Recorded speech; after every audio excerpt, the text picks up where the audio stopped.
Hello, and thank you for checking out another brief video. Today's topic of conversation is going to be term insurance, and specifically when you would want to consider converting term insurance into another type or another kind of insurance.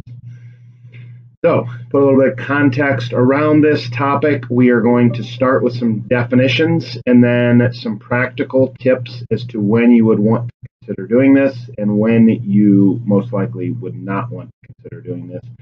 This is going to be all fairly high level, non-personalized, non-specific to your situation. If you would want anything specific to your situation, obviously you could reach out to us on an individual basis and we could help out with that. So without further delay, let's start by defining some of the basics of term insurance.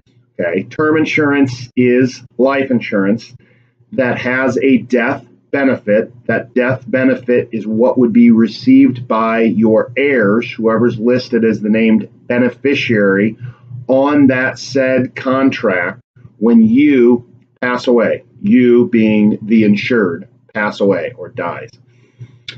That death benefit requires a premium. The premium is what the death benefit costs on a monthly or quarterly or semi-annual or annual basis in cash flow in order to pay for the death benefit. Those are the most basic two elements of a term insurance contract. The third is how long that term insurance contract is level for. So just by definition of the contract being term insurance, it is set up to last for a certain term. Okay, that's how it gets its name. Term insurance contracts are level for a certain number of years. Some of them are annual renewable. Some of them are 5 years, 10 years, 15 years, 20 years, 30 years. The most common are 10 and 20-year level term insurance premiums. So that means during your, let's just pick on 10 years and use that as our example for this video. If you have a 10-year level term insurance contract, that premium is going to be level from the day you take that out, assuming you don't miss a premium, up until the 10th year, at which point the 10th year and 1 month, you are most likely going to see your term insurance rates shoot through the roof. And this is not anything bad or negative. That is just how these contracts are priced. Okay, so at the end of the term or the time frame when that premium is level, it incentivizes the consumer or the insured to go out and reconsider their options. Okay, so sometimes they would go out and get another term insurance contract. Sometimes they would consider converting that, hence the topic of the conversation today, converting that into permanent insurance. Okay, there are specific reasons, most likely, why you'd want to consider converting it, and most likely specific reasons why you would not. The most obvious specific reason why you would not want to consider doing that is cash flow. Okay, if you look at the difference in a term insurance contract and anything that's more permanent, which is going to be designed more in line to last forever, the term insurance is going to be significantly lesser premium dollars on an annualized basis than any permanent insurance contract most likely would be that's intended to last forever. Okay, so that simply means you're going to pay a lot less for term insurance from a cash flow standpoint than you would for permanent. And that is the biggest reason why more people do not have permanent insurance. And it's also the biggest reason why most people do not convert their term insurance into permanent insurance. Okay, the biggest reason why you would want to consider converting it is simple, and it boils down to your health.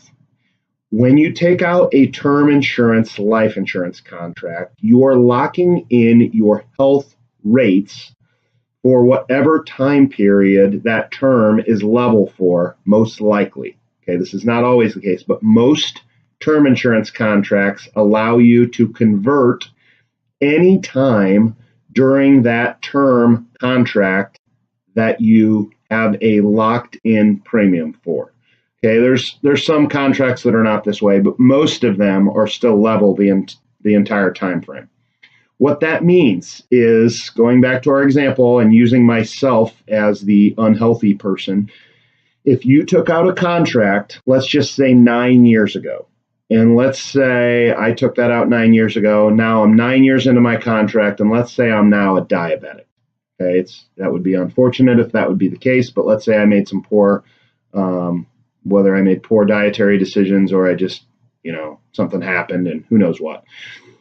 Let's say I'm now diabetic, or it could be any other health ailment. That is going to impede or impact the future insurability that I would have as a consumer. In other words, if I went to replace that term insurance contract and 9 years ago I was healthy, non-diabetic, and then I go to replace it 9 years later as a less healthy diabetic, my rates on that term insurance contract are most likely going to have increased, not only because I'm 9 years older, but also because I contracted a health issue.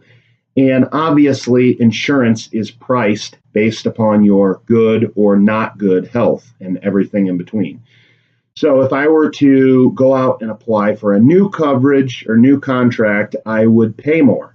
Okay, so the primary reason why someone would want to consider converting their term insurance is because when you lock in your health rates on a term insurance contract, it is level for the entire time frame, most of the time. Level for the entire time frame. That term insurance premium is level. So if you're 9 years into that, you could consider converting that into a permanent contract without going through any health underwriting. Okay, so no health questions, no blood draw, no urine, no real hoops to jump through. It's just filling out some forms and utilizing one of the permanent contracts that the company, the provider of the term insurance contract, has to offer to its consumers. So next, I need to educate you as to how this process works. When you have term insurance, you need to work with your current coverage provider. Okay, so we use Nationwide a fair amount. If your term insurance is with Nationwide, you need to deal with Nationwide, not as your agent, but as your provider. Okay, you cannot convert term insurance to a new provider. Term insurance is only able to stay within the same company, same firm, and you need to find an agent that's licensed with that firm, or go back to your current agent and have them help you convert. Of course, we can do this. Have them help you convert your term insurance just simply by filling out some forms into permanent insurance. Okay, we've already gone over this, but the most obvious and blatant reason why you would want to do this is a health change. Okay, specifically a serious health change where maybe you're now chronic and you weren't before, and it is going to change the pricing that you might get on a new term insurance contract. When you would not want to consider converting this is typically if you're still super healthy, or maybe you're healthier than when you took the last contract out. Maybe you went from smoker status to a non-smoker status.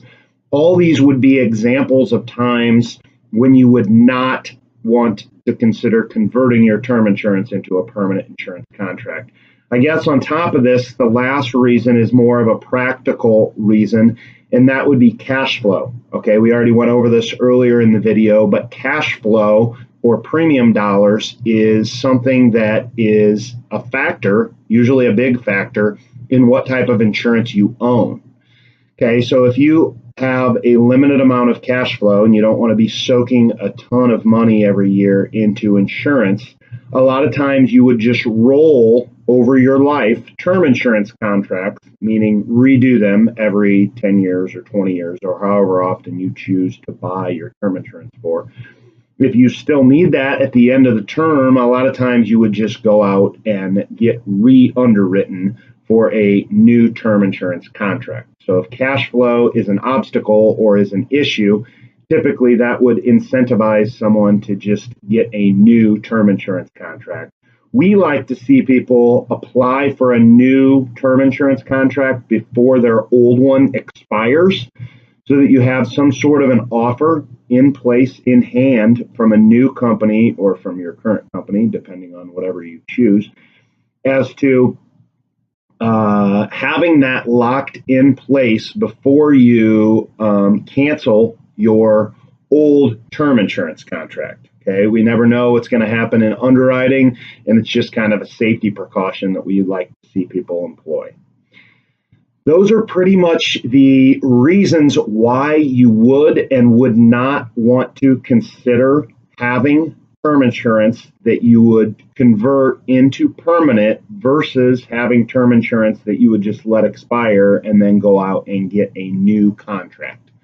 Okay, we can help with this. If you have any specific questions about this, maybe your specific situation, just reach out to us and we can help advise you as to what's going to make the most sense. Thanks for taking the time to check out this video, and we look forward to serving you soon.